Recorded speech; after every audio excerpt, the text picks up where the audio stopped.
Welcome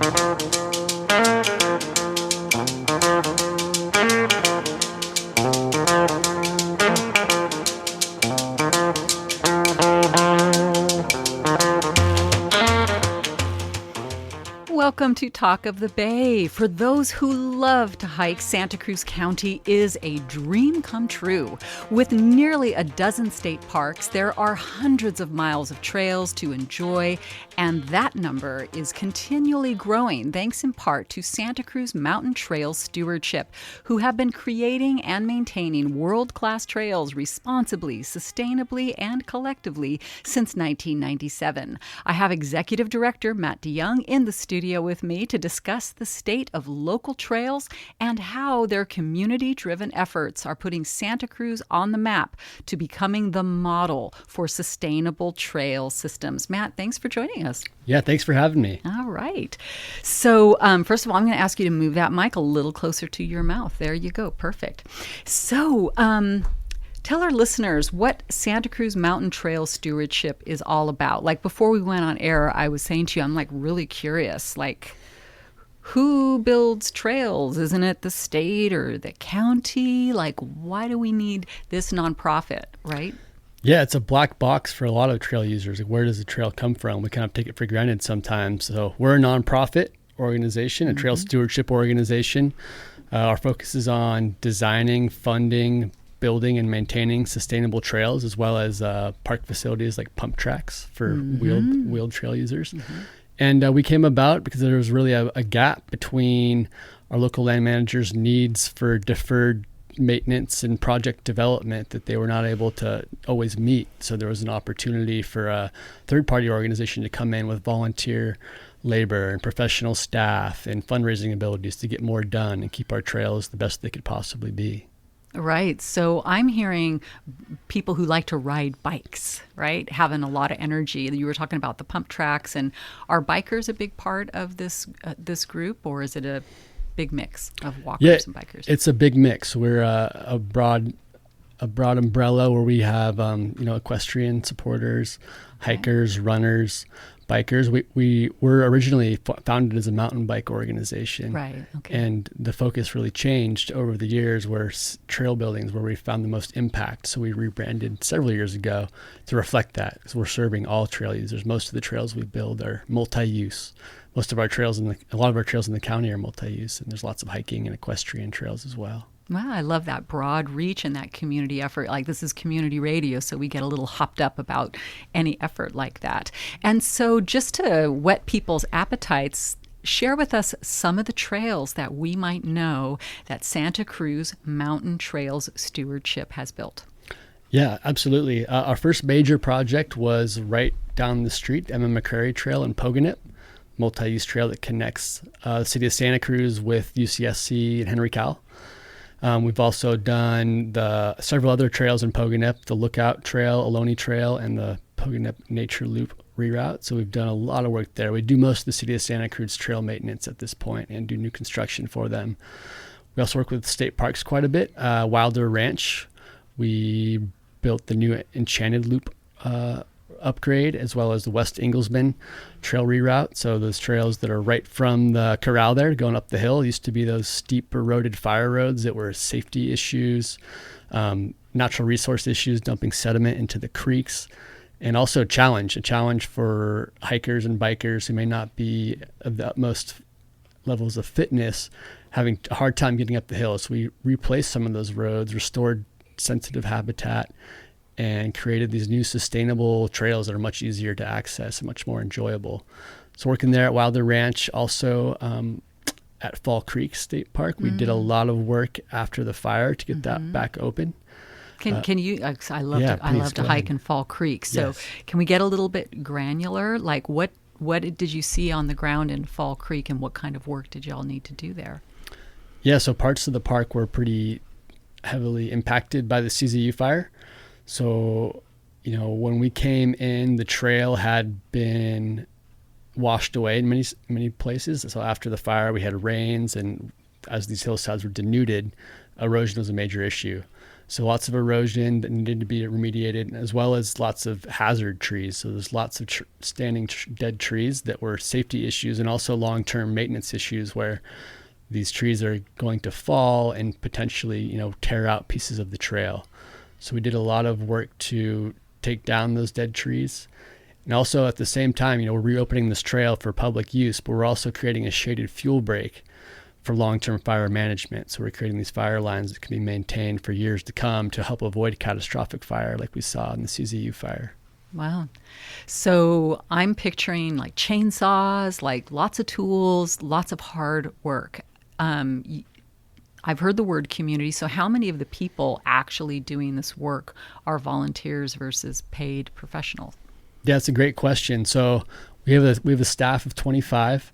Our trail crews, about half of that, and they're trained professionals. They're equipment operators, they're professional fallers and chainsaw operators. So they're doing the really technical work out there. So they're doing the dangerous, tree felling and operating heavy equipment. But volunteers played a major role in that project and in all of our projects, where they were able to come in and help us make brush piles for prescribed burns, able to help do the tread work to reestablish the trail and just to clean things up. So, we last year in 2022, we did 10,000 hours of volunteer work, had over 600 people come out. So it's a major part of the work we do. So that's really been our success story, as we bring that hybrid professional resource as well as bring the community in, which is a big lift. It's not a strong suit of many of our local land managers, so we can help bridge that gap and bring the community in to get work done, but also to educate folks. We go out there hiking so often and we don't have that understanding of all those resource issues and constraints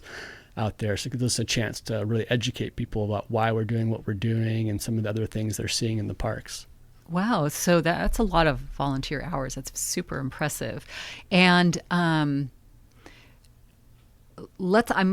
want to know, how do you decide which trails you're going to work on? There must be a lot of time spent planning before you then go out and bring in those volunteers. I'm just seeing that your organization, there's probably a lot of complex stuff going on. Yeah. How do you choose those projects and then interface with the local government, right? You've got to interface with local agencies to decide what to do and implement. Yeah. Yeah, absolutely. We operate always in partnership. So we work really closely with all of our local agencies to understand what the needs are. So that's where we start. Hey, what are the needs? How can we help?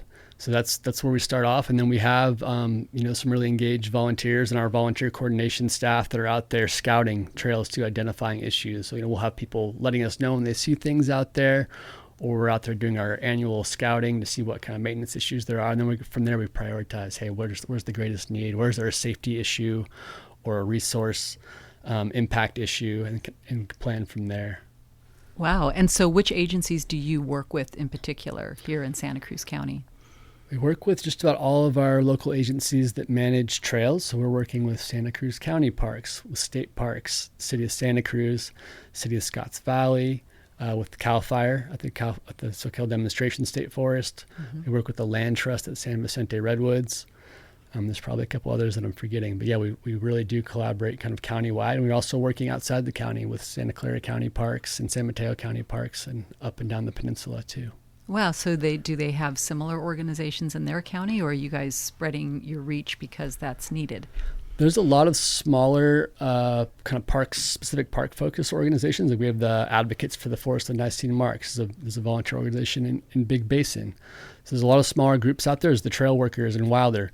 What we bring the full suite of trail services. So we can do anything from planning to funding to environmental review to the construction into long-term maintenance. So there's not really anyone else that fills that need. And we're also a licensed contractor, so we can do things that all volunteer organizations just don't have the capacity or the wherewithal or trainings to do. Got it. Well, in case you've just tuned in, you are listening to KSQD in Santa Cruz, KSQT Prunedale, and I hope you're listening in Monterey on 89.7. I'm Christine Barrington with Talk of the Bay, and my guest is Matt DeYoung. He's the Executive Director of Santa Cruz Mountain Trails Stewardship. So, what kind of projects are you having in your immediate future? It's like the end of 2023. Actually, let's do a review. It's the end of 2023. What are some of your big triumphs of this year? Yeah, we've done a lot this year. So we opened up a new pump track in Marina for the city of Marina down there. Asphalt track, actually just Actually, can you describe to people what a pump track is? Not everybody knows. Thank you for the reminder. Yeah, a pump track's similar to a skate park, but it's really focused on bikes and scooters. And the idea is that you go around it without pedaling your bike. So you pump your bike over rollers, we call them, so up and down and around berms. The idea is just to conserve momentum and build skills. So it's kind of an opportunity for riders and skateboarders and rollerbladers of all skill levels to come out and get in a workout, but also develop some skills. Mm-hmm. So we built one of those in Marina. We also just opened one up in Menlo Park. Wow. And then we've done a lot of trail maintenance this year. So we're tracking close to that 10,000 hours of volunteer work, and a lot of that's been on maintenance. We had some of the worst, we had a really rough winter last year. So tons of damage, cut out hundreds and hundreds of trees that had fallen on the trails, repaired washouts. So that was really the focus for the first half of the year. And then we just completed a big project in Big Basin where we're doing fuel reduction along one of the trails that was destroyed in the CZU fire, similar to the work we did in Fall Creek. So we just created a shaded fuel break along the Hollow Tree Trail there that's going to be used as a fire line for prescribed fire for long-term management and maintenance. And we'll come back and do the trail repairs after the prescribed fire is done. So that's been a big project. Looking forward to doing more work in Big Basin. There's just years and years of work there to get those trails reestablished. And then what we're most excited about is Chitoni Coast Dairies. For those folks who are not familiar with that name, so we've got a 6,000 acre section of the California Coastal National Monument around Davenport. It's never been open to the public before, so it's going to be pretty phenomenal. I've been hearing about it. Yeah, there's chatter out there. Yeah. Yeah, so it's just, we've all driven by that property for years and years and years, and now you're going to be able to get up into that property and look back down on the ocean. Just phenomenal views, rivaling Big Sur. Wow. So it's kind of like Wilder Ranch, but the marine terraces, they're taller, they're closer to the ocean, so you just have that sense of looking out over the Pacific, and a really diverse ecosystem there as well, where you've got the coastal prairies, you've got oak woodlands, you've got the redwoods. It's got it all. So we're working with the Bureau of Land Management. We have a cooperative agreement there where we're doing the design, the build, and the maintenance of those trails. So it's going to be so all of them in that area. Yeah, so there'll be 19 miles of new trail on the property there. Wow. And we're building those out. We're funding that project as well. So that's a community funded effort with a combination of grants, corporate sponsorships, as well as individual giving being one of the major contributors to that. So, we think, it's a new national monument. The federal government's just going to come in and open that up. But unfortunately, the fact that we've got this new property opening up does not guarantee that there's funding to implement plans there. So the BLM really depends on these types of community partnerships to implement a lot of their projects. Wow. So it's sort of for the people who love being out in nature, hiking, they're going to take it upon themselves to make this happen. And I'm betting some of our listeners might be asking themselves, like, well, we pay our taxes. Why should we have to give more money and make this happen? Tell us your elevator pitch that, answers that and makes it really compelling to give to your organization. Yeah, we're just humble trail builders, so we don't get too deep into the ins and outs of federal funding and whatnot, but we do obviously advocate to our congressional representatives and senators to fund these things. But, there's no guarantee of when those things will happen. The winds in Washington blow this way and that, but we're still here and we still want to use the trails and expand public access. So we've figured out levers that we can pull to make that happen. So most of those projects that I mentioned earlier have been funded by the community. Oh, that's so impressive. By the government. Yeah. So what proportion is funded by you said there's the community, there's grants, and grants can be, hyper local grants. They can be county, maybe state. How would people understand the structure of what these wonderful things that we enjoy, how they come into being financially? Yeah, absolutely. I think Chitoni Coast Dairies is a great example where we do have federal funding, a grant for that part of that project, but it's about 1/10 of the overall cost. The project's going to be a $2.7 million project. We've got $250K grant from the BLM and hopefully more coming. But the gap there, so most of the money is coming from individuals. and businesses. So it really does take a village and a community to make these things happen. So there's so many generous people that have stepped up. There's probably a lot of people who don't understand that they could help accelerate this process and make it happen too. So how might they do that? Yeah, well, thanks for asking. We're a nonprofit, so we take donations. About 50% of our revenue is from individuals. And now's an especially good time to give of our end of year giving campaign. We have a very generous anonymous donor who's matching all funds through the end of the year. Nice. So people can double their impact right now and help us, implement these trail projects. We're working at Coney Coast areas like actively. Our crew's out there today. We've got volunteers coming out tomorrow. We're out there every day, but that project is not fully funded yet. So we're building it funding it as we go. Great. So if somebody's like, I'm going to pull out my credit card and make a donation right now, where would they go? They go to santacruztrails.org. That's easy, santacruztrails.org. Yep. Beautiful. That's so simple. So, and in case you've just tuned in and you're wondering what exactly we're talking about, this is KSQD in Santa Cruz, Prunedale, and Monterey, 89.5, 89.7, and 90.7 FM. This is Talk of the Bay. I'm Christine Barrington. I have in the studio with me Executive Director Matt DeYoung of Santa Cruz Mountain Trails Stewardship. And as Matt was saying, you can donate, but there's lots of other ways to participate. So we're going to circle around to talk more about volunteering right after this short break.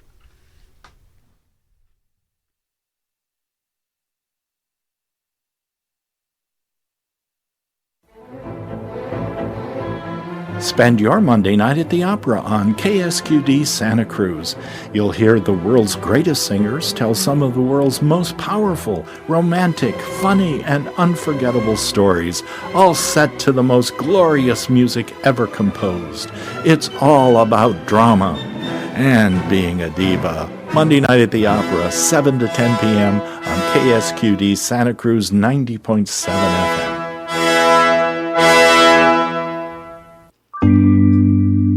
Hey there. Looking for a show playing a mix of classic country, folk, oldies, rockabilly, bluegrass, blues, Brooklyn doo-wop, along with music from local musicians and bands? Then tune into the Brooklyn Billy Music Mashup Show with me, your host, Andy Furman. Every Tuesday, 11 a.m. to 1 p.m. here on KSQD 90.7 FM, Santa Cruz, California, streaming to you live over the web at ksqd.org. All right, and welcome back to Talk of the Bay. We are talking about the wonderful trail systems that Santa Cruz Mountain Trails Stewardship creates for all of us all over this region. And so, Matt, why are trails important? I mean, I think they're important, but you tell us, why are they important? Yeah, it's a great question. We have to remind ourselves, we get caught up so much in the nitty-gritty of how are we building these trails and the ins and outs of construction and getting volunteers out and funding. But yeah, at the end of the day, stepping back, trails are the way that most of us interact with nature. When we think about getting out into the woods or out into our parks, it's usually on a trail. So just that, there's so many benefits to that, whether it's public health, mental health, just our community well-being. And a lot of our social groups revolve around going for a hike or a bike ride and whatnot. So it really is a major contributor to the health of our community, and part of the reason we all want to live here in Santa Cruz County is that amazing access we have to our natural spaces. So trails are really the conduit to those experiences. So we strongly believe that investing in that through volunteering, donating, is a way that we can really build a stronger community. Yeah, it's really interesting. Over the years, I've had people who have lived in other parts of the United States, say in Texas, the particular memory, and then I have another friend on the East Coast, and they were saying to me, you don't understand. We don't have the open spaces in these parts of the country. We don't have the trail systems. You can't go out and enjoy nature in the same way so easily, which I found really shocking. I really didn't know that. You're nodding your head. Can you speak to that? Are you aware of that difference? Yeah, that's why we pay such high cost to live here, right? It's that access to the outdoors. We've got huge percentage of our local lands are protected and open to the public, which is unique. We take it for granted here sometimes, but it is unique in this region, especially that we've got such dense population also with such great access to the outdoors. Yeah. And one of the gifts of having these trails is that we can go out alone, we can go out with our friends, but you also mentioned to me family trails. Can you tell us a bit about that? Like, what does that mean, a family trail? Is it extra wide to accommodate the family or extra flat to accommodate the little ones? What are family trails? Well, I think we have something for everyone. So it depends on, what a family's looking for, maybe the age of the kids and just how much time and effort you want to put in. But luckily, with that access we have, you can go for a 10-minute hike or walk, or you can go hike for 7 or 8 hours. We've got it all. You can go on the bluffs at Wilder and do a very, casual flat walk along the ocean. I can go to Fall Creek and walk in the redwoods along the creek there. There's so many places to go and see. So give us your top 3 recommends. If somebody was like, what are the most beautiful trails in your opinion in this region? Yeah, absolutely. Fall Creek's one of my favorites from the bottom of that park. It's just a really fantastic canyon with, the redwoods and the ferns, a lot of history as well. There's limestone quarries up there and the old kilns where they burnt the limestone to fuel all kinds of operations up there. So there's a lot to see and do. And, if whether you're into history or just immersing yourself in nature, listening to the sound of the creek, it's a really great spot to be.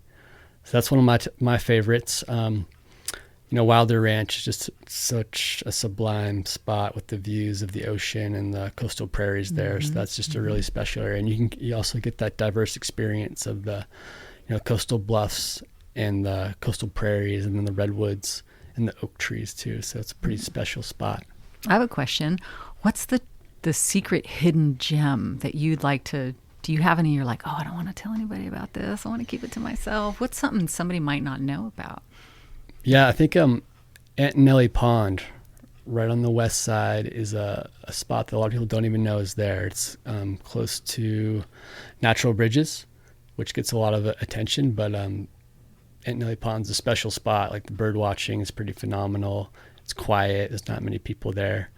You got me. I'm like, what? Where? How do I find it? Go check it out. It's managed by the Land Trust of Santa Cruz County. They just upgraded the trails to make them more ADA accessible. How would we find it? Did you say Antonelli Pond? Antonelli Pond. Antonelli, like Italian. Antonelli Pond. Okay.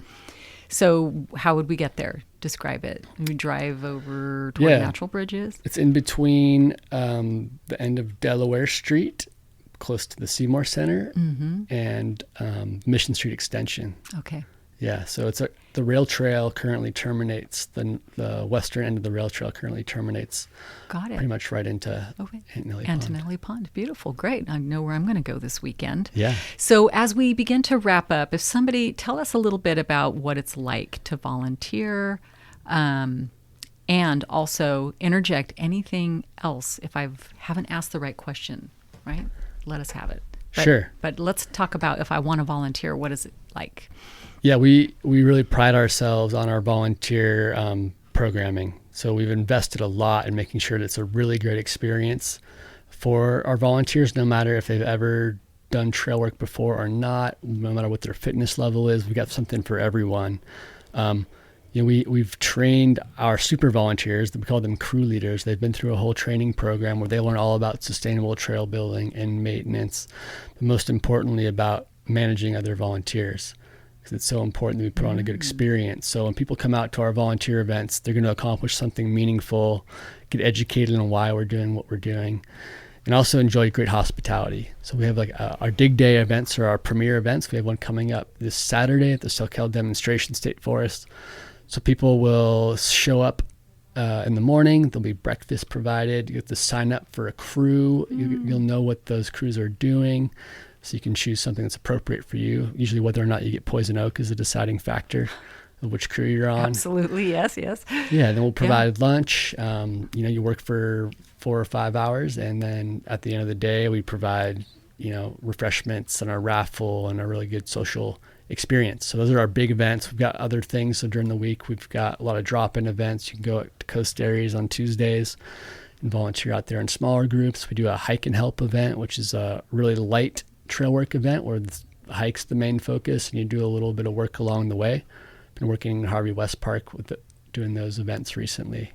Gosh, that sounds really compelling. And I think, what's going through my mind is a statistic that says loneliness is a global disease. It's a global problem. And it sounds like it would be really, really fun to sweat and work with Santa Cruz Mountain Trails Stewardship. You guys have it dialed in. Yeah, we see so many repeat attendees that are volunteer events. So it is a community. And I know several people who formed best friends forever friendships at these events too, and just really connected with folks. So it's a great, whether you've lived here forever and want to get out and connect with a different group of people or connect with the environment, or you just moved here and you're looking to meet people. It's a great way to just get out there and, share that community vibe. Feeling, the vibe. Yes, vibe, exactly. The connection. I love that. That sounds super fun. I'm going to put that in my feather in my cap, and you might see me out there. All right. And so let's wrap up with your website says that y'all have this vision of becoming the model for sustainable trail systems. What does that mean? Yeah, I mean, sustainability, there's so many ways to look at that. There's obviously the environmental aspect, where we want our trails to be low impact. We want people to be connecting with the environment, but minimizing their impact on it. So that's something we're very focused on with our trail planning and maintenance, is how are we getting people out here appreciating the resource without damaging it. So there's that aspect, but there's also the social sustainability as well. So we want to make sure people have the trails they need, whether it's a hiker, ADA wheelchair access. At Coast Areas, we're going to be building adaptive trails for mountain bikers, people who have disabilities and want to ride their adaptive mountain bike out there. We'll also have wheelchair access trails. We want Brilliant. That's great. Right. We want to have often all those overlooked. Yeah. We don't have a lot of that locally. So we want to have all those experiences. So really thinking about the user experience too. A trail's not just a way to get from point A to point B. It's a way to have an experience. So we're really focused on that. I just love that arc, from the earth to the human being and then back again. That's beautiful. It's been such a joy to learn about Santa Cruz Mountain Trails Stewardship. And so one more time, your website, and if people want to donate, etc., and we'll wrap it up. Yep, santacruztrails.org. Donations will be matched through the end of the year. We're on social media, Santa Cruz Trails on Instagram, Facebook, so you can find us there and follow along.